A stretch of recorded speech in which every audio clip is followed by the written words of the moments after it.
Lanjutan yang telah kita bahas, di antara yang paling penting tiada lain adalah menghadapkan, mengarahkan, memposisikan mayit ke arah kiblat. Karena ini di antara yang masih kurang perhatian di antara kita, maka seyogianya hal ini perlu jadi perhatian, karena ternyata Rasulullah menyatakan bahwa di antara dosa-dosa besar adalah melanggar kiblat, melanggar Baitul Haram sebagai kiblat ketika hidup dan sudah mati. Menunjukkan bahwa pada saat begitu wafat, mayit harus dihadapkan ke arah kiblat. Mayit sendiri sudah inqata amaluhu, tetapi bagi yang hidup tentu akan diminta pertanggungjawaban, karena justru yang hiduplah yang melanggar ketentuan arah kiblat itu. Kemudian masuk kepada masalah selanjutnya, memandikan mayit. Sebagaimana yang kita maklumi bahwa di antara pengurusan jenazah adalah memandikan mayit, meskipun nanti ada pengecualian mayit-mayit tertentu yang tidak dimandikan, bahkan jangan dimandikan, bahkan kotoran-kotoran yang menempel pada dirinya pun nanti akan terbawa ke dalam liang lahat. Dalam hal inilah Siti Aisyah pernah menyampaikan sabda Rasulullah sallallahu alaihi wasallam, an Aisyah qalat, dari Aisyah berkata,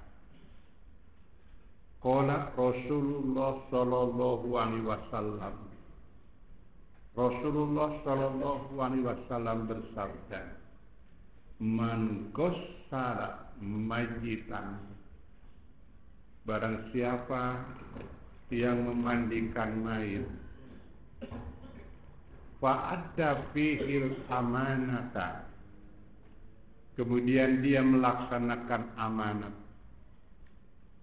walam yafshu alaihi ma yakunu minhu, dan tidak menyebarkan cacat yang ada pada mayit, inda dalika kharaja min dunubihi kayaumi waladatu ummu, ketika itu dia keluar dari dosa-dosanya sebagaimana ketika dia dilahirkan ibunya.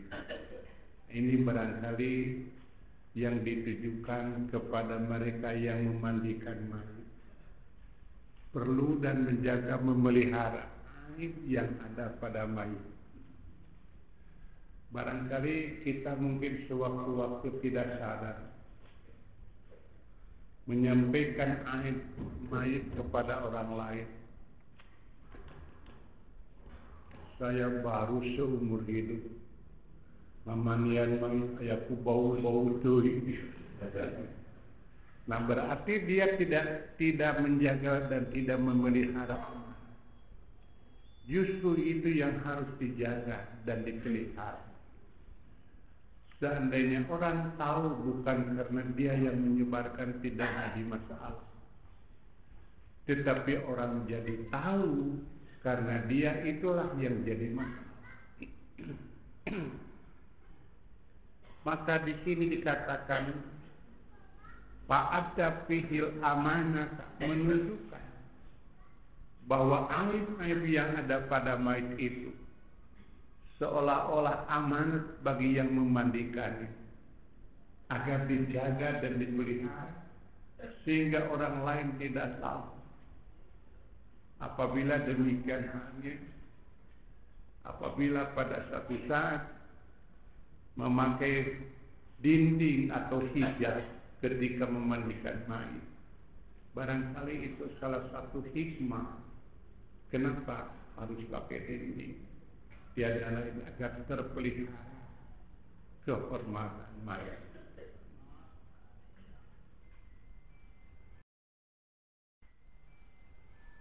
Selanjutnya, yang memandikan pun perlu hati-hati.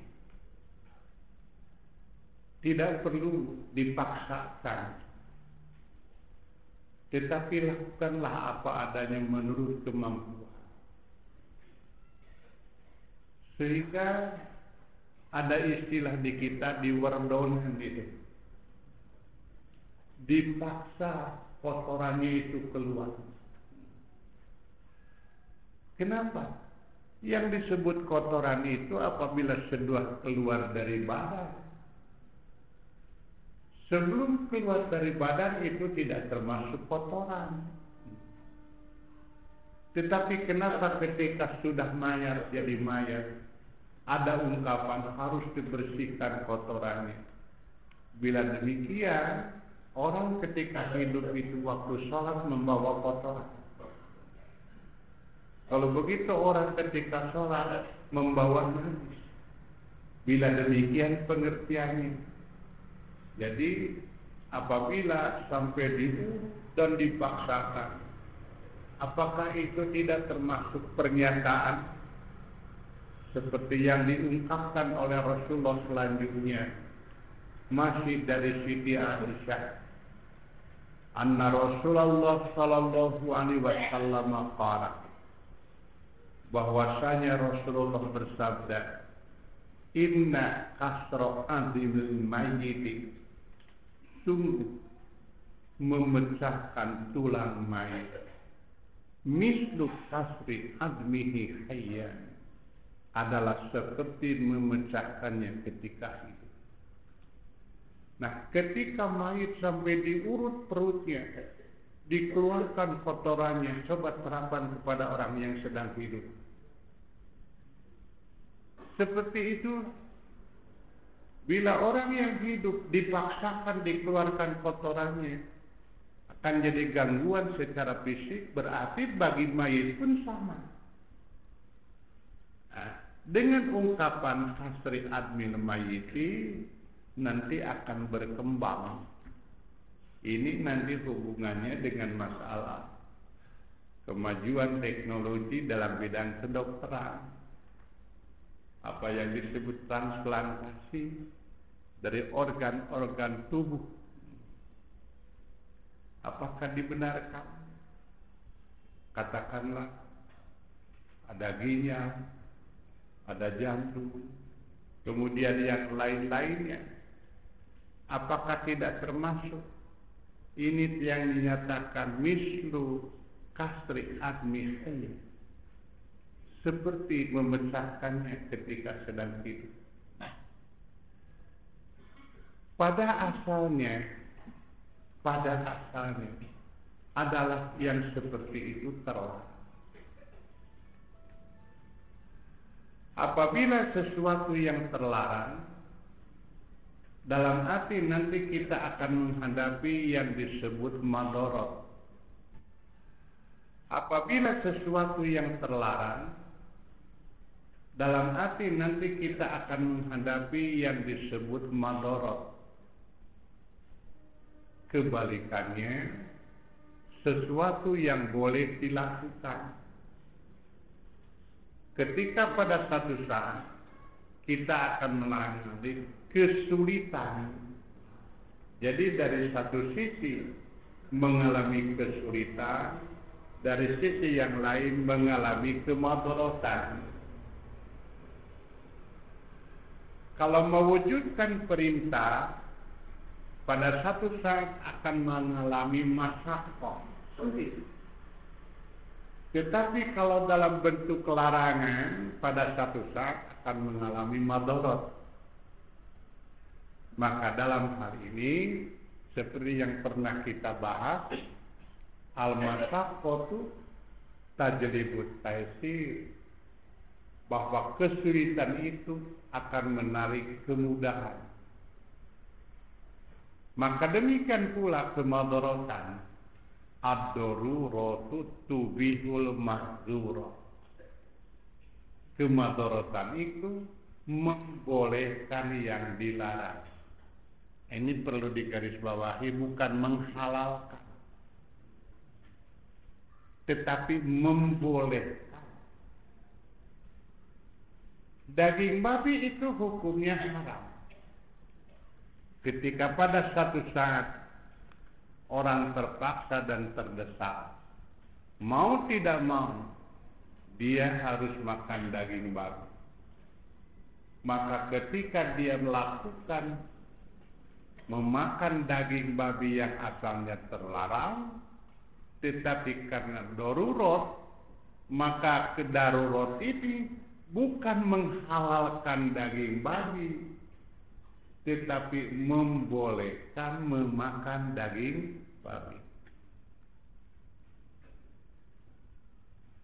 Kalau dokter tak boleh melihat orang perempuan, ya? Kalau boleh mah kena jadi dokter. Sama saja dokter pun haram melihat aurat perempuan. Tetapi apakah harus perem itu? Harus memejamkan mata ketika memeriksa pasiennya. Inilah yang dimaksud ad-daruratu tubihul mahdzura. Bahwa karena darurat membolehkan yang dilarang, bukan menghalalkan. Tetap saja hukumnya haram. Makanya karena tetap haram ada batasnya. Sejauh mana batasnya? Sejauh bagaimana nilai dan kadar kemadharatan itu. Oleh karenanya, kalau pada satu saat cukup saja menyingkirkan lengan baju sampai sikut, nah itu menurut perhitungan ilmu. Tetapi, pada satu saat karena ini pasien istimewa, kemudian lengan baju itu disingkapkan lebih daripada sikut, bagaimana? Tetap saja haram. Kenapa? Karena ad-daruratu, darurat itu ada ukurannya. Dan tentu yang tahu kepada ukuran daruratnya dirinya sendiri, bukan orang lain.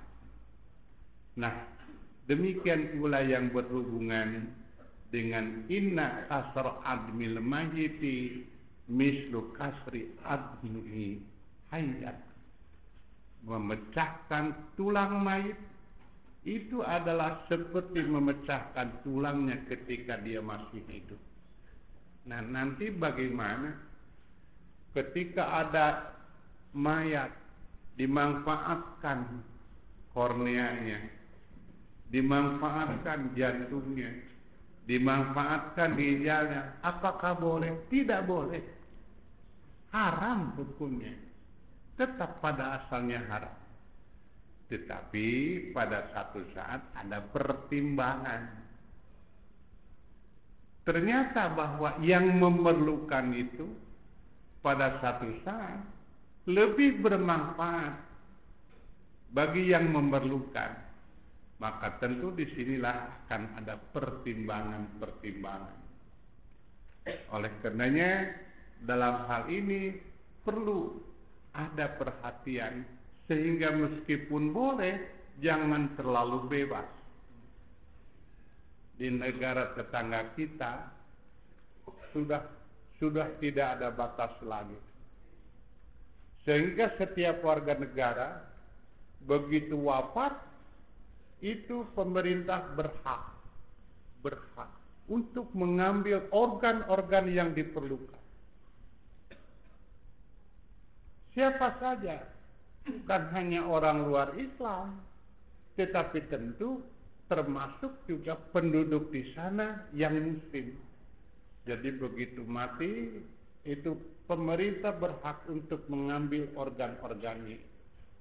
Karena ternyata hal ini sudah menjadi keputusan yang tanpa batas.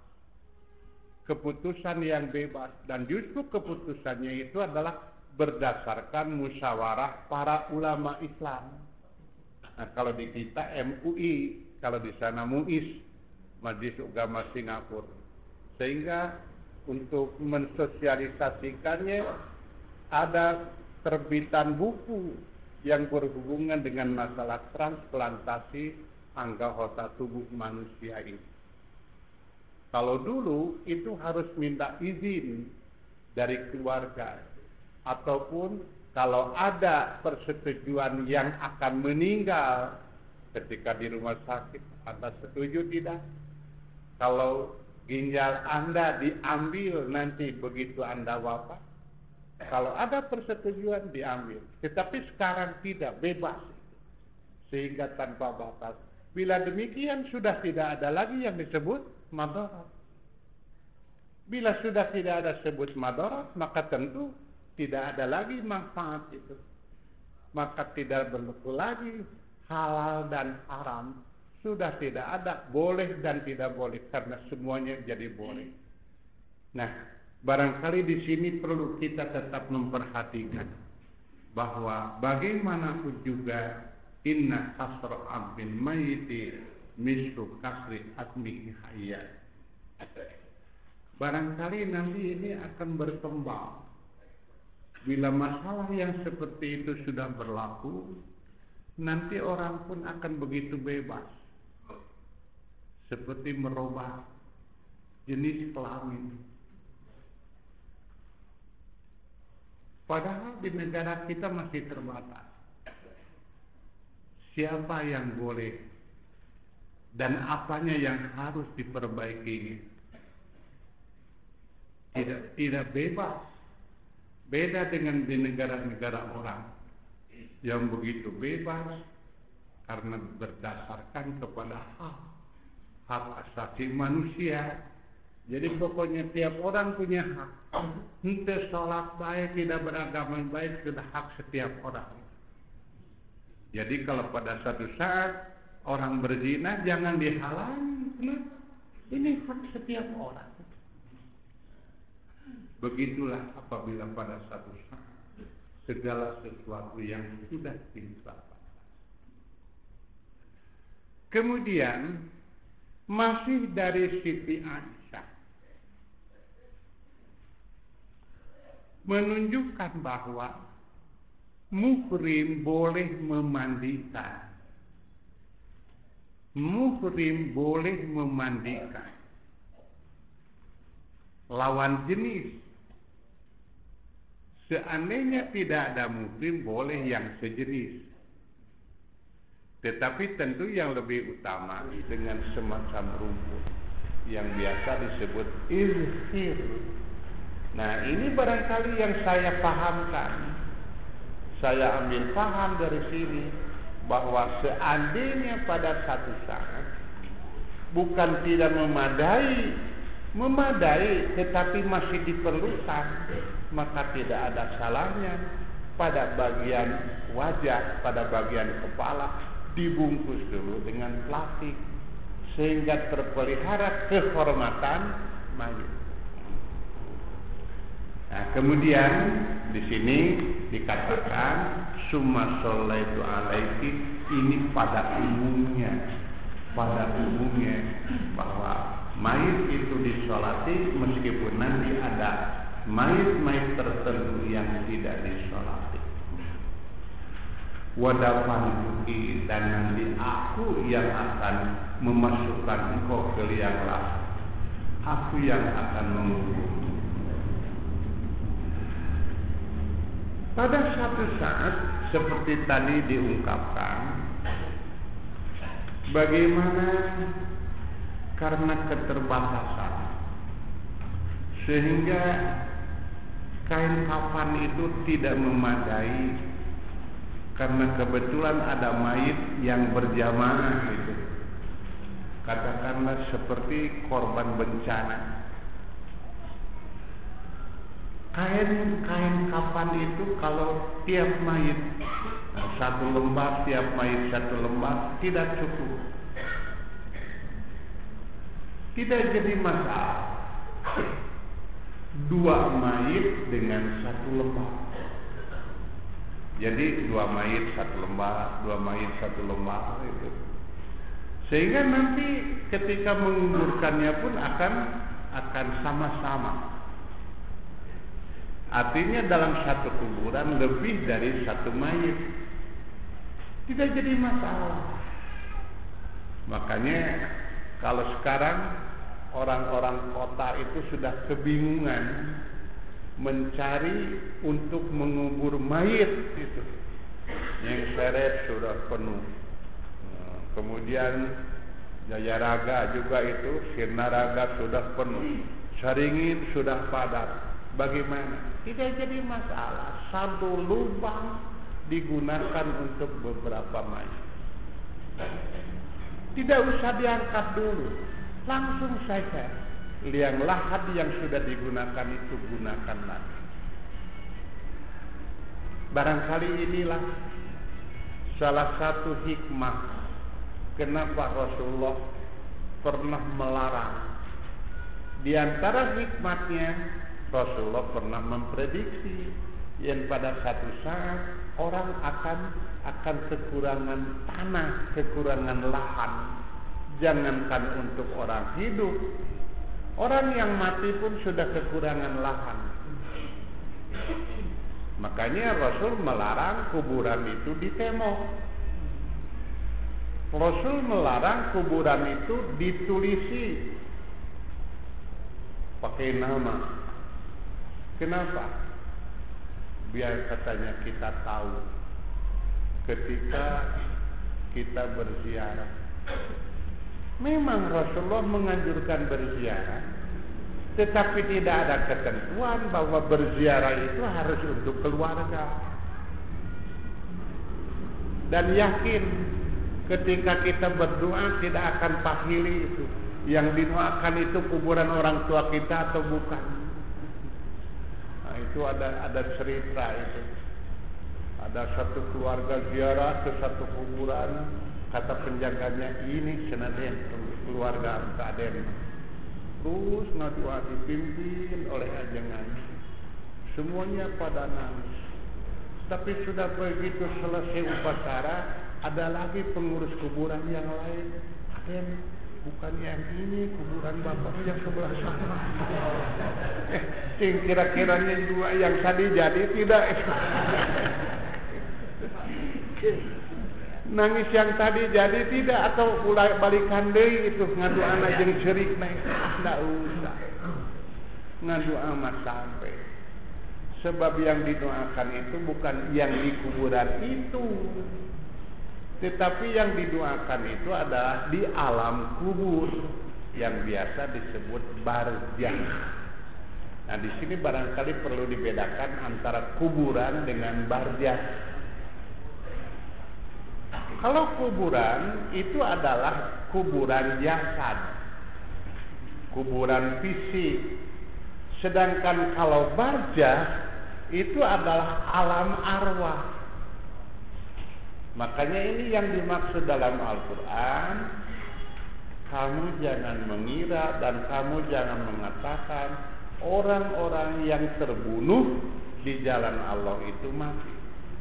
Sebenarnya mereka hidup. Nah, ini hidup yang mana yang dimaksud itu? Sehingga nanti akan timbul masalah. Ada jiwa, ada ruh. Apakah sama jiwa dengan ruh itu? Makanya kenapa Rasulullah ketika ditanya masalah ruh, Rasul menyatakan hanya Allah yang tahu. kuliru min amri rabbik. Jadi dikatakan di alam arwah ini adanya siksa kubur. Jadi kalau ada orang-orang yang mengatakan tidak ada siksa kubur, dia menolak ayat Al-Quran. Kalau menolak dan kufur dan tidak kepada sebagian ayat, berarti kufur kepada keseluruhan. Coba nanti perhatikan dalam surat Ghafir itu, ayat ke-45-46, di sana sudah jelas dikatakan bahwa kepada Fir'aun dan ahli Fir'aun an-naru yu'raduna, terlihatkan kepada mereka buduwan wa ashiya, pagi dan sore hari. Demikian pula kepada orang-orang yang beriman diperlihatkan apa yang akan mereka terima, buduwan wa ashiya. Jadi ada nikmat kubur dan ada juga siksa kubur. Maka di sini dikatakan pada hadis nomor 11, an Jabirin qala, kana Rasulullah sallallahu alaihi wasallam yajma'u baina rajulaini fi qatla Uhudin fi thawbil wahidi. Rasulullah sallallahu alaihi wasallam pernah menyatukan antara dua orang laki-laki di antara korban Uhud pada satu lembar kain. Summa yaqulu, kemudian beliau bertanya, ayyuhum aktsaru ahzan lil Qur'ani, siapa di antara keduanya yang lebih banyak bacaan Al-Quran. Nah, di sini barangkali fadilah keutamaan yang dimiliki oleh seseorang. Makanya yang didahulukan dalam segala macam dalam kehidupan bersosial, kalau Rasulullah senantiasa memperhatikan Al-Quran. Yang jadi imam, imam rawatib itu yang paling banyak bacaan Quran. Kemudian yang jadi amir tentara, yang jadi komandan tentara, yang paling banyak bacaan Quran. Demikian pula di sini. Nah, ketika ditujukan bahwa ini yang paling banyak Al-Quran bacaannya, fa idza usyira lahu ila ahadihima qaddamahu fil lahdi, maka ketika ditunjukkan kepada salah seorang dari keduanya, maka beliau mendahulukan dia dimasukkan ke dalam lahar. Wa amara bidabihim fi dimaihim, beliau memerintahkan agar mereka dikubur dengan darahnya. Walam yughassalu, tidak dimandikan. Walam yusolli alaihim, dan beliau pun tidak menyalatinya. Barangkali ini pengecualian daripada dalil yang umum tadi. Yang pertama kan harusnya dimandikan, kemudian dikafani, kemudian disolati. Sedangkan untuk mayit-mayit tertentu seperti korban dalam perang fisabilillah di sini, perang Uhud, mereka tidak dimandikan, kemudian dikafani dengan pakaian yang mereka pakai, kemudian tidak disolati, tetapi tentu dikuburkan. Ini kenapa demikian? Ketika Rasulullah ditanya, kenapa ya Rasulullah? Karena mereka pada satu saat dibangkitkan dari alam kubur itu ketika dia mati dalam jihad fisabilillah. Kemudian nanti ada keistimewaan dan pengecualian, seperti orang yang mati dalam keadaan ihram, dimandikan, dikafani, kemudian biasa disolati, tetapi bagian kepala tidak ditutupi. Jadi bagi yang mati dalam keadaan ihram, bukan mati yang di Mekah, tetapi mati dalam keadaan ihram itu, meskipun di luar Mekah.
tidak ada batasan. Harus berapa kali memandikan mayit itu. Pada hadis nomor 12 dinyatakan, ketika kaum istri memandikan putri Rasulullah, sebagaimana yang dinyatakan oleh Ummu Atiyah yang memandikan putri Rasulullah, Ummu Atiyah qalat berkata, dakhala alaina Rasulullah sallallahu alaihi wasallam hina tuwfiyat ibnatuhu. Rasulullah masuk kepada kami ketika putrinya wafat. Faqala, kemudian bersabda, iksilnaha salasan aw aktsara min dzalika in ra'aitunna. Mandikan dia 3 kali atau lebih jika kamu pandang perlu. Bima'in wasidrin, dengan air dan daun bidara. Apakah